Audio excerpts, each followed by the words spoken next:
Salut la famille, aujourd'hui j'aimerais partager avec vous un nouveau dossier. Ça concerne le passeport brésilien. Je ne sais pas si vous avez déjà parlé de ce fameux passeport. Le Brésil, c'est un pays, pour ceux qui ne le savent pas, qui détient parmi les meilleurs passeports au monde. Avec le passeport brésilien, tu peux voyager dans toute l'Europe, donc sans le visa. Je répète bien, sans le visa.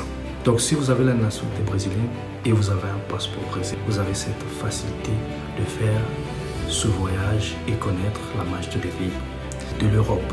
Pour ceux qui n'étaient pas au courant, voici l'opportunité. Mais qu'est-ce qu'il faut pour avoir un passeport brésilien? C'est ça qui est le problème. Il y a plusieurs personnes qui savent qu'il y a plusieurs procédures pour avoir le passeport. Maintenant, étant un étranger qui vient d'un pays francophone, est-ce que c'est facile? C'est pas facile. Moi, je vous dis que c'est pas facile. Moi, je suis étudiant ici au Brésil et par rapport à des rapports et tout, je dois finir mon cursus scolaire. Ici, pour avoir la nationalité brésilienne, tu dois faire 5 ans. 5 ans ou plus. Maintenant, vous allez me poser la question. Tu as déjà 5 ans ou plus de 5 ans. Je peux avoir 5 ans plus. Comme je l'ai dit, que les études ou le programme où je suis ne me permettent pas d'avoir la nationalité. Parce qu'il y a beaucoup de critères, il y a beaucoup de choses qu'on doit respecter par rapport à la diplomatie.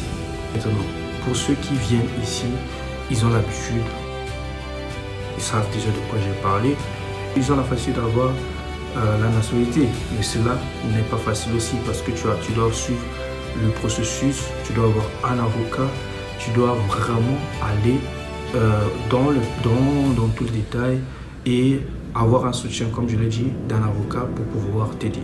Et il y a certaines personnes qui vont dans les agences ici au Brésil qui les aident souvent. Il y a ceux qui arrivent dans le processus de refuge et pour avoir le passeport, lorsque tu es dans le processus de refuge, comme je l'ai dit, c'est possible, mais cela n'est pas facile. Donc, pour ceux qui viennent dans les pays où ça parle que le portugais, ils ont aussi un peu cette facilité parce que par rapport à les collaborations, par rapport à la diplomatie entre les pays